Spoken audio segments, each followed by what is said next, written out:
Happy Sunday, everyone. Welcome into another edition of GC Live Sunday Reset with your host, yours truly, Jack Veltri here for Gamecock Central. Appreciate you guys tuning in as always. And I say it's a happy Sunday, but it's nice outside today. The weather's been perfect, but I think for those of you joining me on the stream here, it's probably not the happiest of times. And what's there to as Kobe Bryant once said, what's there to be happy about? And in South Carolina's case, it is a lot of disappointment on this Sunday as the Gamecocks have lost 4 of their last 5 games and suffered a 26-7 loss to Oklahoma yesterday at Williams-Brice Stadium. And it was just a rough afternoon. I mean, that's the simple way just to sum up how things went. I mean, guys, it got to a point where you had the fans that were still at the stadium literally chanting "Fire Shula." It got that bad. Now, I've heard that a few times over the last few weeks, but there were actual chants of it yesterday. So that's how you know things got bad. I mean, that stadium was empty by the fourth quarter. I mean, it was awesome. It was rocking at the beginning of the game, but by the fourth quarter, everyone was pretty much gone. And the people that you had left, I mean, those are the diehards, I guess, right? So, it's just the mood is just not good for the fan base right now, and you can see it with the coaching and the players. I mean, the people are down right now, and you don't know when it's going to be coming up because of the schedule that you still have over the next few weeks here that we'll discuss here in a bit. But we're going to talk about this game, obviously. We'll talk about some of what Shane Beamer had to say yesterday during his post-game press conference. Again, we're doing this show a little bit earlier just because normally we'll do this at 7 o'clock at night. But tonight I am going over to Founders Park as there is the first fall baseball scrimmage of the fall campaign. Hope to see you guys over there, and I will have all coverage and a story to follow over on GamecockCentral.com. So if you're not already, be sure to subscribe because it's a good time to check out all the fall baseball coverage as well as the football coverage. Obviously, we have plenty of good stuff over here the day after what's another disappointing loss for this program in what feels like just a really down year. But we'll get into all that and so much more here in just a second. But real quick, I talk to you guys, as always, about our good friend over at CMG Home Loans, Clint Hammond. So if you've listened to me or Kendall or Chris, Kevin, Wes, anyone on GC Live talk before, you've probably heard me talk about Clint Hammond and what he can do for you if you are in the market to buy a home. Let's be honest, it's probably a complicated process, one that I have not gone through yet, but hope to eventually do so someday. And a guy like Clint, he'll help you out and get you kind of cleared up on what that process looks like and get the best deal for you and where you're at in your life in terms of buying a home. He's been in the mortgage industry for more than 20 years now. He's a lifelong Gamecock fan, and he's also a longtime supporter of GamecockCentral.com and all of our GC Live programs. The number to call, 803-422-6797. The NMLS number for him is 71597. Or go to ClintHammond.com for more information. If you're watching live with me right now, all that information will be above me here on screen all show long. All right. Let's get into the meat and potatoes. Where should we begin? We got the offense that continues to really struggle. We have I'll briefly just touch on this real quick because I see some folks commenting on it, and I appreciate it, number one. I've been getting a lot of nice comments online from you guys that appreciated the question I asked Shane Beamer yesterday in postgame. I'll play the clip here in a second. But I think it's a question I asked. Well, I didn't get a really chance to before I kind of got cut off a little bit. But I simply just tried asking, do you feel like a change is needed with the play calling or just the offensive scheme in general? Because it's obviously not working right now. And as I kind of figured it probably would, it kind of caused Shane to get a little bit fired up. And here's what he had to say about that. And again, I just wanted to get this out of the way. I did not mean to, again, I'm just trying to do my job. I did not want to, upset anyone, did not want to cause any issues, but, again, I have a job to do, and the question like this has to be asked. So here it is from Shane Beamer. I wasn't even sure was going to be able to play, that fought their asses off to get back out there and get healthy and be able to play today. What gives me hope, I know the talent we have in our offense. What I just told our team, we're not playing up to our potential right now. I am not getting the most out of this team right now, offensively, defensively, and special teams. It's 7 games now. The offense has just continued to struggle. At some point, do you feel like a change is needed? Whether it's I made a change last week, Jack. No, but I'm talking about the play calling. Every week we're continuing to look at how to be better, and every week I do that. And every week I will continue to do that and continue to evaluate that. What gives you hope that the play Next calling? question. Okay. What gives me hope? I see the way we practice during the week. What gives me hope? I see the number of guys that we had out today that I wasn't even sure was going to be able to play, that fought their asses off to get back out there and get healthy and be able to play today. What gives me hope, I know the talent we have in our offense. What I just told our team, we're not playing up to our potential right now. I am not getting the most out of this team right now, offensively, defensively, and special teams.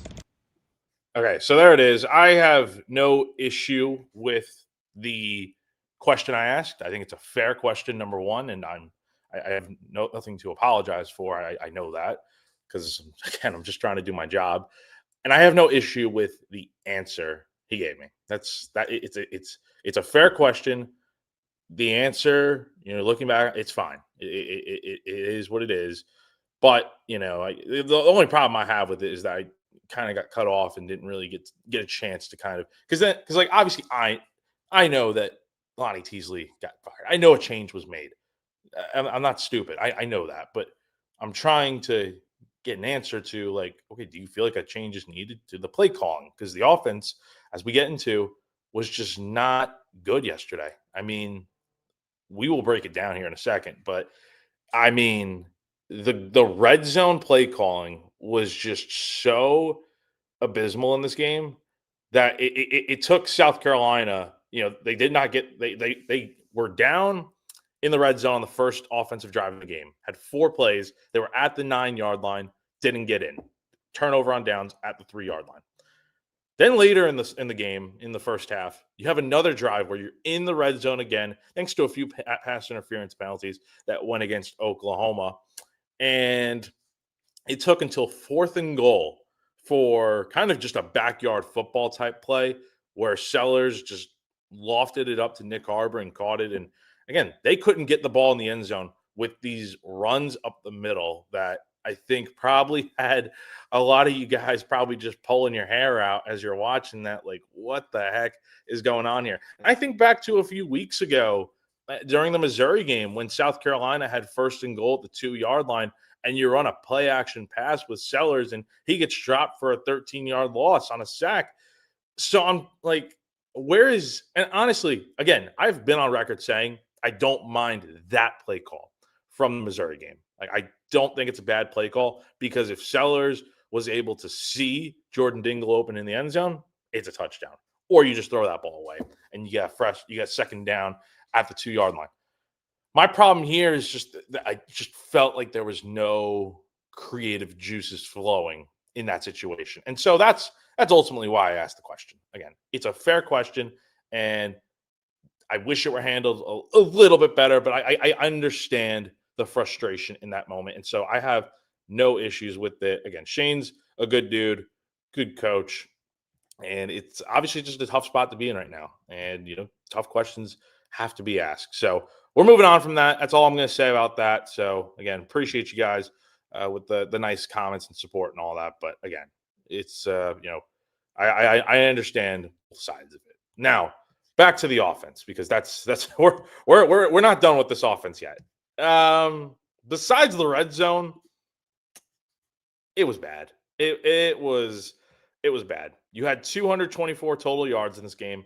You could not do anything on the ground. You had 54 yards rushing in this game on 34 attempts. You averaged 1.6 yards per rush.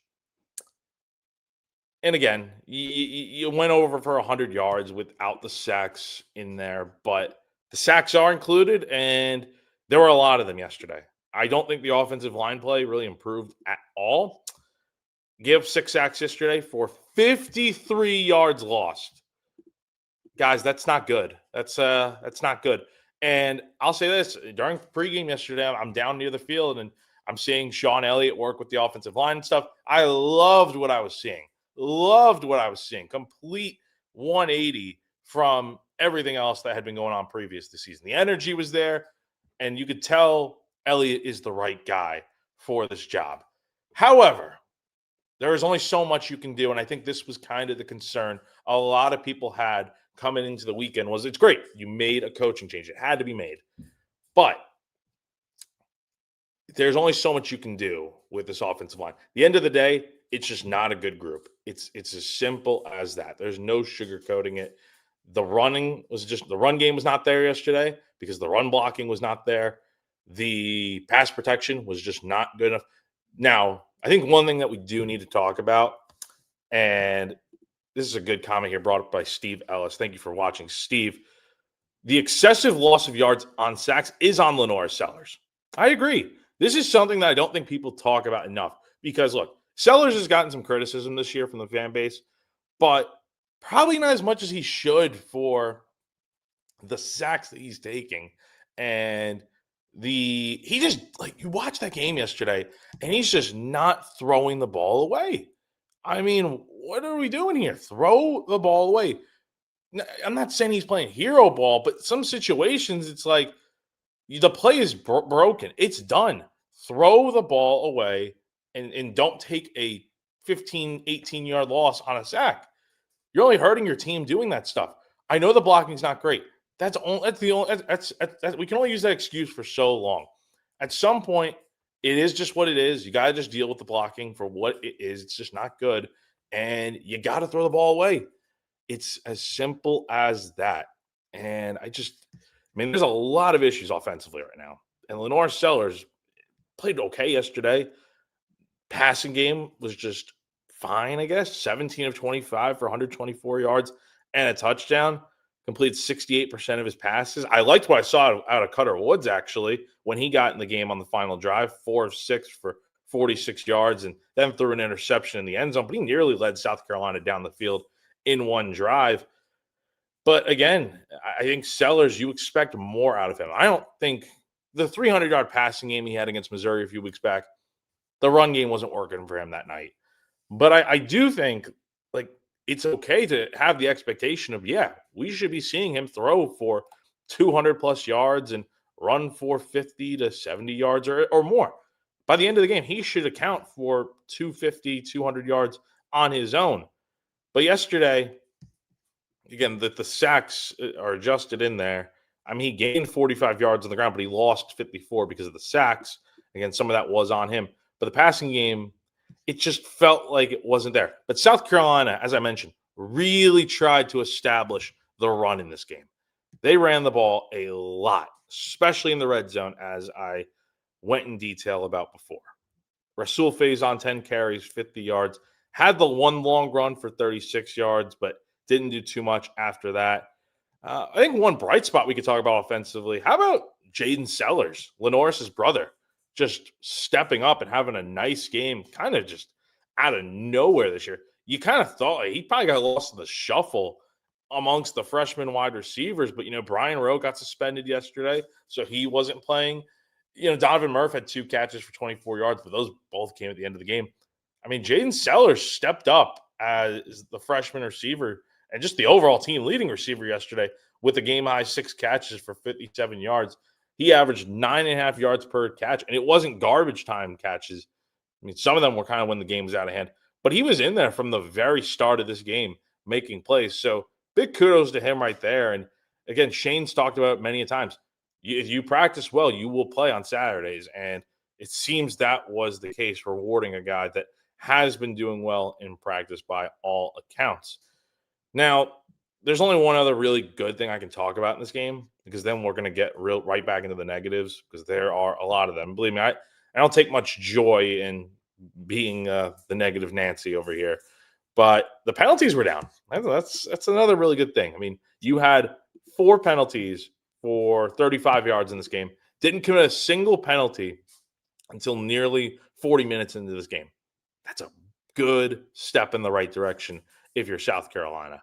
And again, I know there's a good thing from that game. No, not really. But if you're looking for positives, if you're trying to find any, I do think limiting the penalties is probably the only real positive. So Jaden Sellers having a good game and the penalties being down. That's it. All right. Enough with the positives. The negatives. It was bad. Where should we start? Give credit to Oklahoma's defense. Very good group. Obviously, one of the top in the country. And Steven brings up this comment here with the offense. You can't run 3 straight runs up the middle in the red zone. You have to mix it up. Just that play calling is a fireable offense.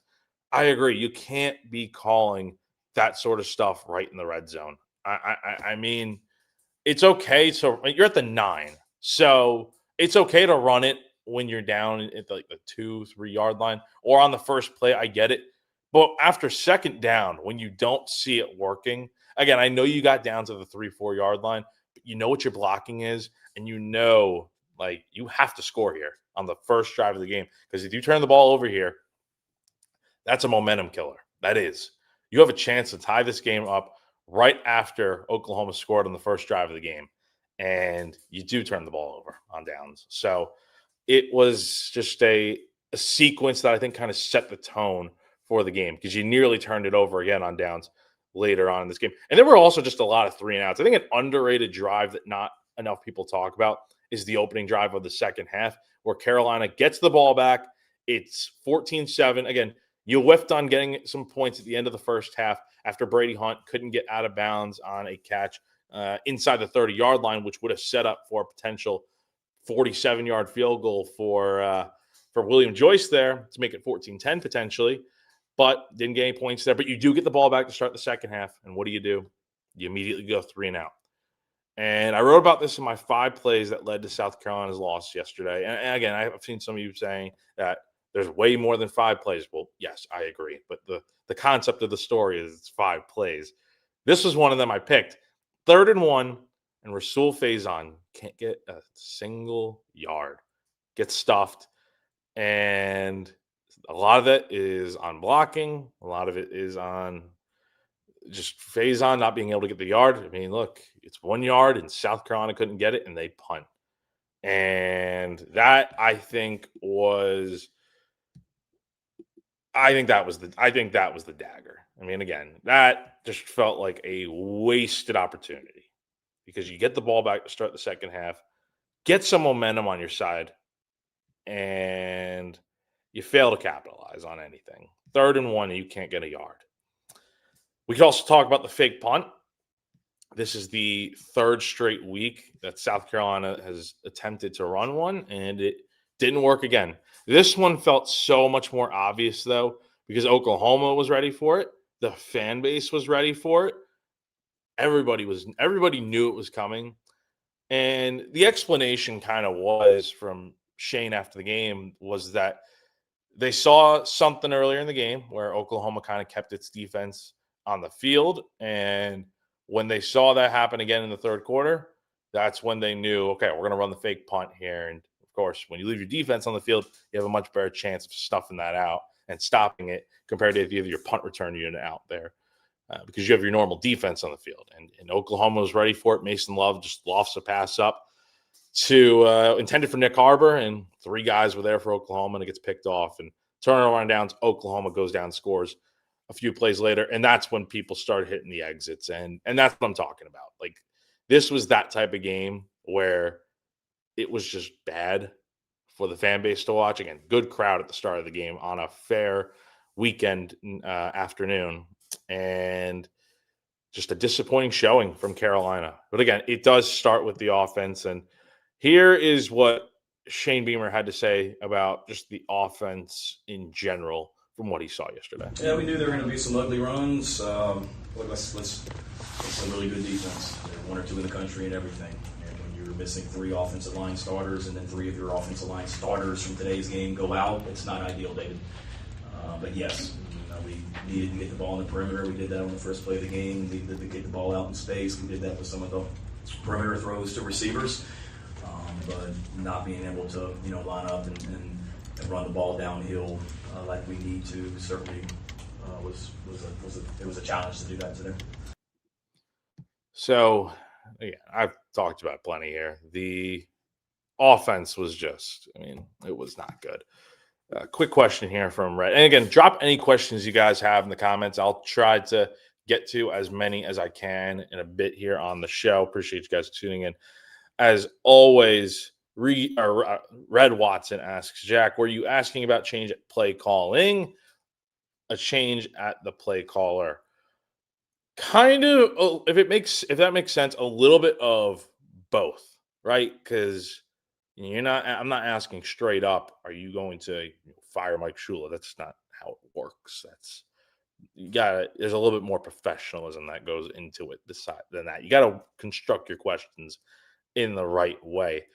What I was trying to just simply ask, like, do you feel like a change is needed with the play calling, or just the offensive scheme in general? So you can kind of take it as both, I would say, as in, like, do you need a change with the play calling? But again, that's kind of what I was just trying to get an answer to, because he's not going to say that he's firing Mike Shula after the game. That's not that is certainly not how it works. But trying to get an answer to the play calling and the issues with it, yeah, trying to get an answer to that, because everyone and their mother was on Twitter yesterday asking, what is up with this play calling, because it's not good. Even me in the press box, I'm watching that game, and I was even baffled by some of the play calling. It was just crazy to me. Again, the runs up the gut against this Oklahoma defense, I get it. You're trying to establish the run. No problem with that. Heck, you honestly had a chance to really establish it after Faison's 36-yard run up the gut. That worked. So let's give him credit there. Nice run there. But in the red zone is where you got killed. Oklahoma was ready for it, and they snuffed it out every single time.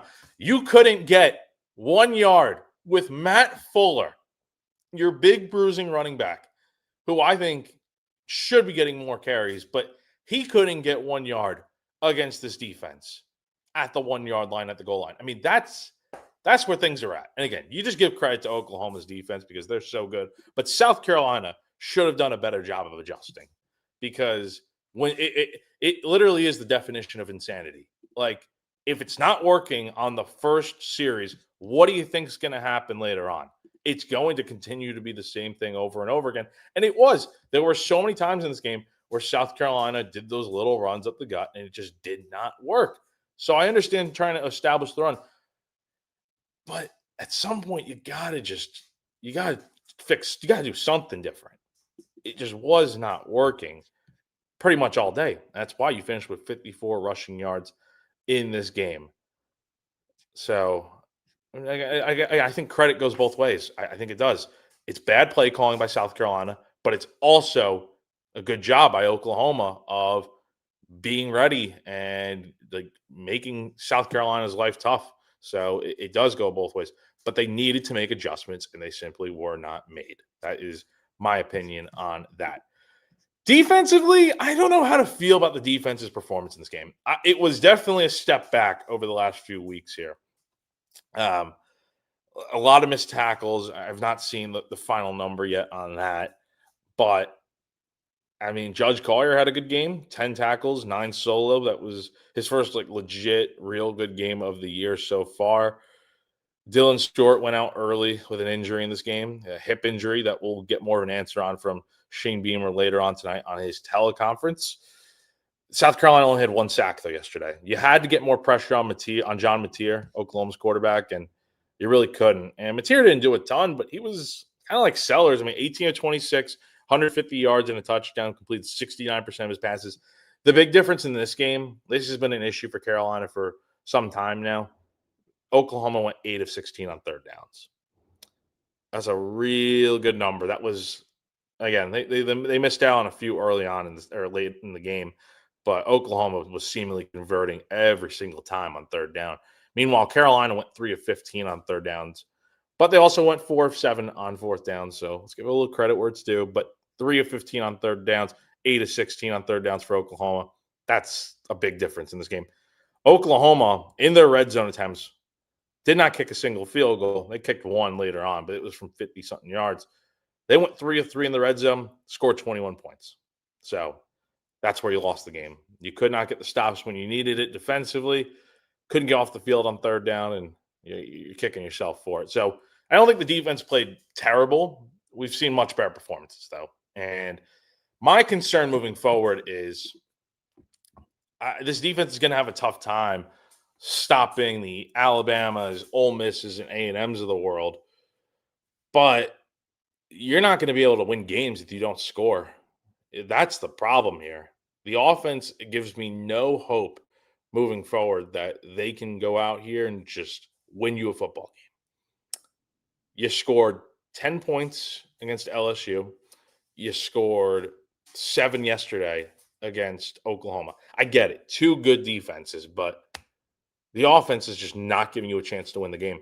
Even when I feel bad for the defense because they've given you chances time in and time out to win games, but whether it's penalties or other mistakes or just offense not getting the job done, something is always hindering this South Carolina team, and that's why they're ultimately 3-4 on the year so far. And yes, 7 points against Vanderbilt. The offense, I had concerns about early on in the year. The Virginia Tech game, I think, probably should have been an early indication of where the offense was at. But I think people were willing to look over the fact that gloss over because, hey, they won. They were 2-0 to start the year, and the problems were there immediately. But they didn't really start hitting the fan until, week 3 when you only score 7 points against Vanderbilt. And the stats are bad. I mean, South Carolina's at the bottom of the SEC, and pretty much all these offensive stats that you look at, it's not good, and it's just not enough right now. I mean, you cannot have a chance to win football games when you're just not scoring points. The team with more points typically wins the football game, if I'm not mistaken. And we are not seeing that right now with this offense. Now, I mentioned it before, the schedule is going to continue to be brutal over these next few weeks. I said it in my staff pick for this game. I had South Carolina winning because I thought they were better than what they showed heading into yesterday, but I was wrong about that for sure. I said it that if Carolina lost that game to Oklahoma, you could forget about going bowling because of what's coming up next. Guys, they might be eliminated from bowl contention by November 15th. You get Alabama on Saturday in Williams-Brice, granted, but Alabama's arguably the best team in the country right now. With the wins they've had, they've beaten 4 straight ranked opponents in a row. If they can't handle South Carolina, then that's a problem. I think their road struggles are kind of out the window at this point. That's an old news topic at this point. I think Alabama is just fine. And I fully expect Alabama to come in here and dominate South Carolina simply because South Carolina doesn't have an offense that is good right now. And newsflash, Alabama's defense is pretty sharp. Then you get a 2-game road trip with Ole Miss, another good team that I know just lost to Georgia, but who's beating Georgia in Athens? Not many teams. And then you get a bye week, and then you go to College Station to take on A&M, a team that you have never beaten at Kyle Field. So after that, if you lost all 3 of those games, you are 3-7 on the year and out of bowl contention. So moving forward, how do you kind of handle that? And what is the goal for this team? And Shane Beamer was asked about that yesterday and kind of answered it. No, I mean, I just told him in the locker room, Hale, my goal, when people ask me, and you guys have asked me this before, and I'll tell you the same answer, what's the goal for this season? What's a successful season to get the most out of this team? And right now, I'm not getting the most out of this team as the head football coach. And it's back to work tomorrow to continue to see if we can maximize the ability and the potential on this year's team. So I see the way that our guys are competing. I see the way that our guys are working.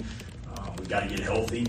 and give Oklahoma credit. They kicked our butts, but the injuries that we had today was tough to begin with, down some guys.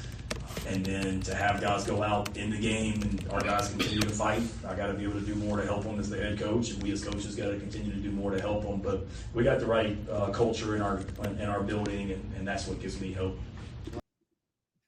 So there is the answer from Shane Beamer about his hope for the rest of the season. And then after those 3 games that you have coming up, again, and also I didn't mention it, all 3 of those teams that South Carolina's playing over the next 3 games are all top 10 teams in the country. Ole Miss will drop a few spots, but they should probably still be in the top 10.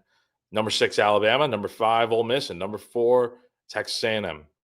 3 really good teams. And, I mean, something can change. South Carolina can always run into one of these wins at some point. But I felt that way yesterday. I felt yesterday was the game that South Carolina is going to run themselves into a game they have no business winning. And they didn't. So does it come against Alabama? But here's the thing. When is this offense going to click? When is it just going to magically come together? You can go back to 2022 and say, oh, well, South Carolina scored 6 points against Florida and in Gainesville and didn't score a single point or touchdown offensively. Okay, yes, that's true. And then the next week they went out there and scored 63 points against Tennessee. But the difference between, I think, that team and this team, and, I think Lenoris is a good quarterback. Spencer Rattler was a pass-first quarterback. Like, he threw the ball around the yard that night. I mean, he had, 6 touchdowns in that game? It was 5 touchdowns. It was something insane in that game. And I just don't know if we're going to see that happening. And this is a different play caller, too. Mike Shula's calling plays, and it's been 8 games now, guys, including the bowl game. It just has not been there in terms of what you're doing offensively. It's not working. And until something is different, whether it's the play caller or just changing the overall scheme and just trying to do something different, because whatever they're doing right now is not working. So you got to just look yourself in the mirror if you're Shane Beamer, with your Mike Shula, South Carolina, and just kind of accept the fact that what is going on right now, it's a big sample size. You see the stats. The stats are right there.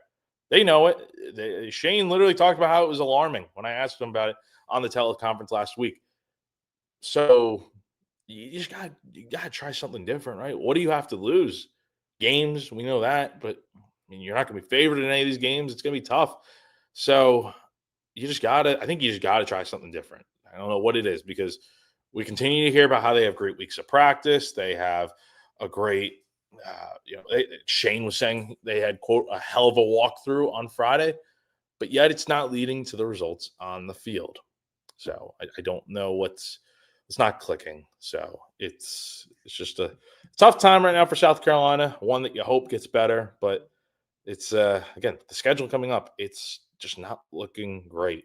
I mean, I'll be interested to see, Kevin Miller writes the bowl projection story every week, and South Carolina's kind of been in some projections now for a few weeks, but I wonder after yesterday if they'll even be included in some of these moving forward. And it's not good right now. It's certainly not good.